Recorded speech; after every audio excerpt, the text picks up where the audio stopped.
साथियों, सभी को राधे राधे। जैसे कि मैंने कल के वीडियो में बताया था कि मैंने जो नया सोचा है तो वो ये है कि जैसे मैंने हिस्ट्री सब्जेक्ट पढ़ा है, तो हिस्ट्री सब्जेक्ट पढ़ने के बाद जैसे मैंने कोई चैप्टर पढ़ा, उसको पढ़ने के बाद में मैंने क्या किया है कि उसको अपने शब्दों में लिखा है कि क्या मुझे याद रहता है क्या रिवीजन किया मैंने, क्या मुझे याद रहा, तो उसको मैंने अपने शब्दों में लिखा है। तो बस मैं उसी को आपसे शेयर करना चाहती हूँ। जैसे कि मैंने पढ़ा था प्रागैतिहासिक काल। मैंने पढ़ा प्रागैतिहासिक काल। तो प्रागैतिहासिक काल में हम लोग क्या पढ़ते हैं, पाषाण काल पढ़ते हैं। जैसे हम लोगों ने पढ़ा पुरा पाषाण काल, मध्य पुरा पाषाण काल और नवपाषाण काल। तो ये सब हम लोगों ने पढ़ाई की थी। तो उसमें क्या मुझे याद है, मैंने क्या पढ़ा, कैसे पढ़ा, मैं आपको बताना चाहती हूँ। जैसे मैंने पहला पॉइंट ये देखिए लिखा है कि प्रागैतिहास शब्द का प्रयोग सर्वप्रथम डेनियल विल्सन ने किया। कभी कभी ये क्वेश्चन आ जाता है कि प्रागैतिहास शब्द का प्रयोग सर्वप्रथम किसने किया था, तो ये डेनियल विल्सन ने किया था।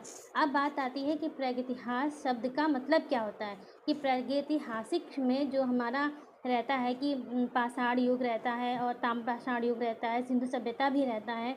तो इसका अर्थ क्या होता है, इसका अर्थ ये होता है कि जैसे जब हम लोगों को इतिहास के बारे में जो जानकारी इनसे मिली थी, तो जिस काल में हमको कोई भी ऐसा साक्ष्य नहीं मिलता है, जैसे यह लिखित या कहीं भी कोई मोहर या किसी चीज़ की भी हमें कोई जानकारी नहीं मिलती। एक अनुमान पे हम लोग एक विचार करते हैं और उससे हम लोग एक अनुमान लगाते हैं कि हाँ ऐसा हुआ होगा, तो उसको हम लोग क्या बोलते हैं, प्रागैतिहासिक काल बोलते हैं।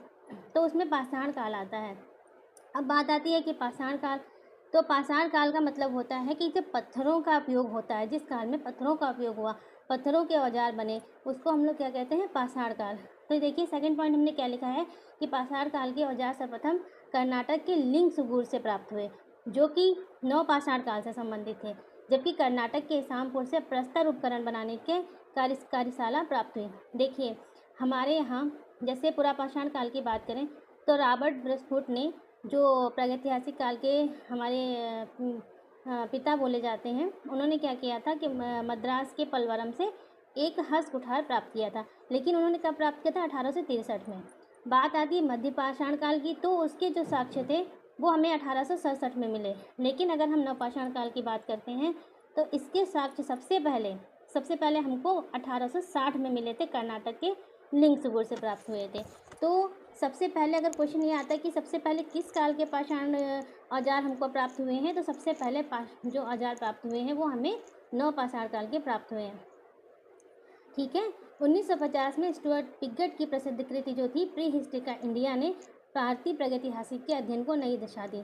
ये की पॉइंट आता है। एक बुक है प्री हिस्टोरिक इंडिया और एक और बुक है जॉन लुब्बा की प्री हिस्टोरिक टाइम्स, तो वो भी पूछी जाती है पुस्तक।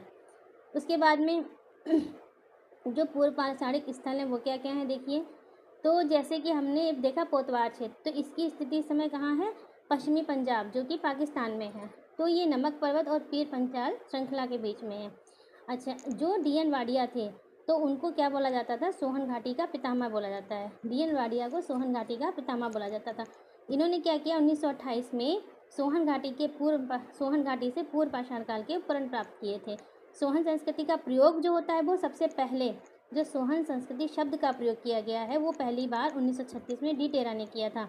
याद रखिए कि जो 1928 में डी.एन. वाडिया ने सोहन घाटी से पूर्व पाषाण काल का उपकरण तो प्राप्त किया, और उन्हें ही, किसको, डी.एन. वाडिया को ही सोहन घाटी का पितामह भी कहा जाता है।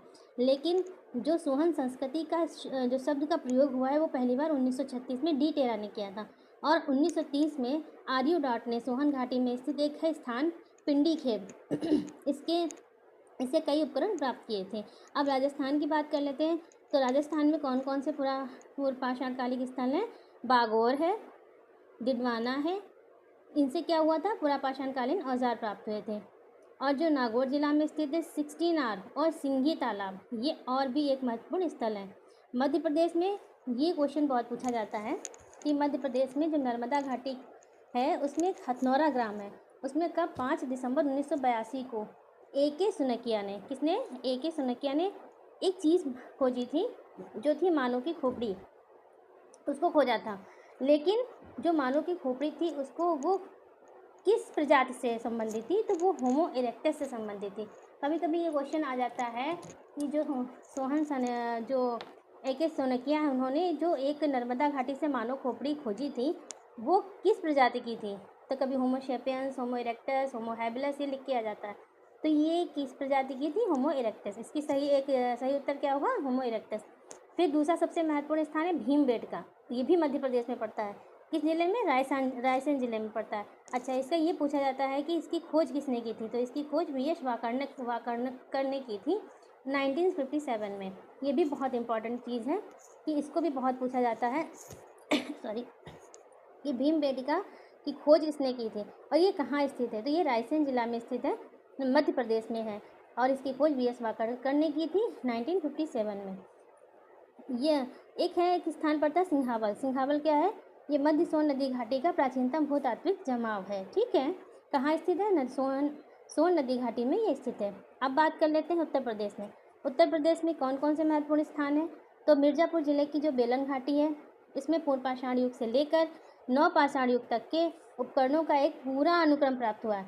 मिर्ज़ापुर जिले में बेलन घाटी जो है, बेलन घाटी बहुत महत्वपूर्ण घाटी है।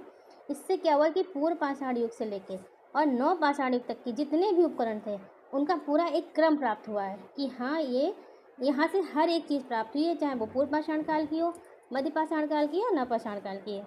अच्छा, अब क्या इसी वजह से जो बेलन नदी घाटी है इसको भारतीय इतिहास की टेक्स्ट बुक कहा जाता है। ये भी क्वेश्चन बहुत इंपॉर्टेंट है, ये भी पूछा जाता है कि किसको भारतीय इतिहास का टेक्स्ट बुक कहा जाता है? तो बेलन नदी घाटी को भारतीय इतिहास का टेक्स्ट बुक कहा जाता है। अब बात कर लेते हैं बेलन नदी घाटी जो इतना महत्वपूर्ण है, जिसको भारतीय इतिहास का टेक्स्ट बुक कहा जाता है, उसकी खोज किसने की थी? तो उसकी खोज की थी GR शर्मा ने। बेलन नदी घाटी की खोज GR शर्मा ने की थी। और ये किसकी सहायक नदी है? तो ये टोन्स की सहायक नदी है। बेलन नदी घाटी के में उपकरणों के साथ लोहदा नाला क्षेत्र में एक जो उच्च पुरापाषाण काल, कभी यही क्वेश्चन में पूछ लेते हैं कि लोहदा नाला क्षेत्र से जो अस्थि निर्मित मातृ देवी की एक प्रतिमा प्राप्त हुई है वो किस काल की है? किस काल की है? तो ये किस काल की है? ये उच्च पुरापाषाण काल की है। क्वेश्चन यहाँ से बनता है, किस काल की है? ये उच्च पुरापाषाण काल की है, जो संप्रति कौशाम्बी संग्रहालय में सुरक्षित है। इस समय वो कहाँ पे है? संप्रति कौशाम्बी संग्रहालय में सुरक्षित है। फिर अगला स्थान पासा, नेवासा में चिरकी। महाराष्ट्र के जो एक बोरी स्थान से मानव अस्तित्व के 14 लाख वर्ष पहले होने की संभावना जताई गई है कि मानव अस्तित्व कब से प्रकाश में आया है? 14 लाख वर्ष पहले से। यहाँ से ही निम्न पुरापाषाण काल की प्राचीनतम तिथि भी ज्ञात की गई। ये क्वेश्चन पूछा जाता है कि कहाँ से निम्न पुरापाषाण काल की प्राचीनतम तिथि ज्ञात की गई है? तो ये कहाँ से ज्ञात की गई है? बोरी नामक स्थान से। चलिए अब बात हम कर लेते हैं पूर्व पाषाण काल की। तो जो एडोट लार्टेट थे, ठीक है, जैसे इसकी हिस्ट्री हम जाने तो हमको ये पता चलता है कि KG थॉमसन ने इसको 3 कालों में विभाजित किया था, लौह, पाषाण और हाँ, तो हम बात कर रहे थे पूर्व पाषाण काल की। तो पूर्व पाषाण काल से पढ़ने के लिए पहले उसका हम बैकग्राउंड जानते हैं कि कैसे कहाँ किसको डिवाइड किया गया है। तो एक विद्वान थे हमारे, डेनमार्क के विद्वान थे CJ थॉमसन। तो इन्होंने क्या किया था कि कोपेनहेगन संग्रहालय जो था उसकी सामग्री के आधार पर इन्होंने मानव इतिहास को त्रिकाल में विभाजित किया था। त्रिकाल क्या किया था? पाषाण, कांस्य और लौह। इन्होंने कब ये काम किया था? 1836 में सबसे पहले। उसके बाद में क्या हुआ था? 1865 में जॉन लुबाक की जो पुस्तक थी ये बहुत इंपॉर्टेंट है। जॉन लुबाक की पुस्तक का नाम है प्री हिस्टोरिका टाइम्स। इसमें इन्होंने क्या किया था? पाषाण काल का विभाजन पुरापाषाण और नवपाषाण में किया था। याद रखिएगा, जो हमारे जॉन लुबाक हैं, जॉन लुबाक ने क्या किया था? जॉन लुबाक ने सिर्फ दो भागों में बांटा था, पुरापाषाण काल और नवपाषाण काल। पुरापाषाण काल और नवपाषाण काल इसमें बांटा था। इन्होंने मध्य पाषाण काल की बात नहीं की थी। किसकी बात नहीं की थी? मध्य पाषाण काल की बात नहीं की थी। उसके बाद में क्या हुआ था कि जो एडॉल्ट लार्टेट थे, 1970 में इन्होंने क्या किया था, एडॉल्ट लार्टेट ने जो पुरा पाषाण काल था इसको फिर से इन्होंने 3 भागों में विभक्त किया था। पूर्व पाषाण काल, मध्य पुरा पाषाण काल और उच्च पुरा पाषाण काल, 3 भागों में इसे इन्होंने डिवाइड किया था। तो आज हम किसकी बात करेंगे, आज हम बात करेंगे पूर्व पुरा पाषाण काल की। तो इसको भी 2 भागों में पढ़ते हैं।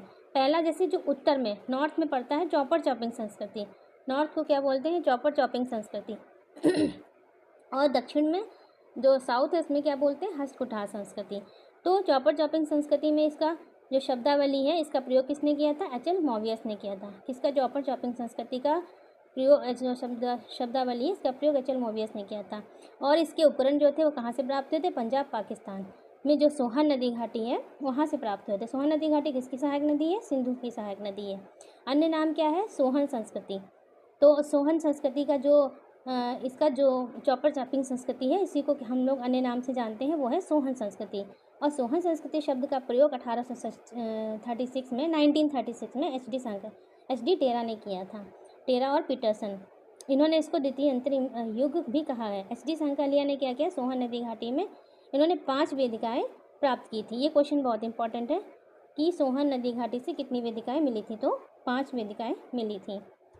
यहाँ से इन्होंने मानव आवास के साक्ष्य और हस्तकुठार भी प्राप्त किए थे। चलो, दक्षिण में क्या हुआ था, दक्षिण में ये हुआ था कि जो रॉबर्ट ब्रिस्फोर्ड थे इन्होंने सर्वप्रथम 5 मई 1863 में मद्रास के पलवरम से एक हस्तकुठार प्राप्त किया था।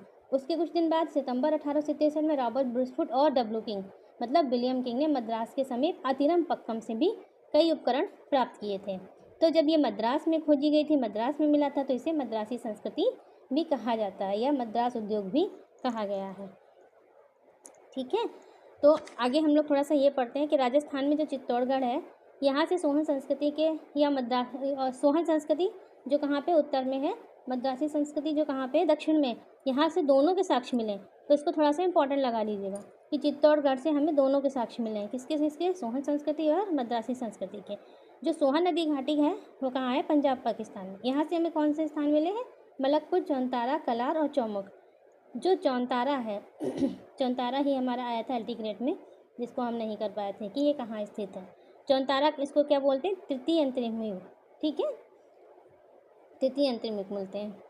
तो यहाँ पे जो है चौंतारा में क्या हुआ था कि जो उत्तर में चौपर चॉपिंग संस्कृति है, जो दक्षिण में हस्तकुठार संस्कृति है, इन दोनों परंपराओं का यहाँ पर मिलन है कि यहाँ पर दोनों चीज़ें पाई गई हैं। ठीक है, तो ये था हमारा पूर्व पाषाण काल मतलब निम्न पुरा पाषाण काल। तो इसको हमने पढ़ा, जो भी हमें समझ में आया, जैसा भी हमने पढ़ा, इंपॉर्टेंट फैक्ट ही हम लोग पढ़ेंगे पूरा डिटेल में। सो आप लोगों ने पढ़ा भी होगा थोड़ा बहुत, तो इतना डिटेल में नहीं जाएंगे हम लोग, मेन फैक्ट पढ़ेंगे, एक रिवीजन के तौर पे पढ़ेंगे, ताकि आपका भी और मेरा दोनों का रिवीजन हो सके। अगर मेरे से कुछ गलतियाँ हुई हैं, कुछ गलत हुआ है, तो आप प्लीज़ आप लोग कमेंट में बताइएगा कि हाँ ये आपने गलत बताया या हाँ ये चीज़ गलत है। ठीक है, तो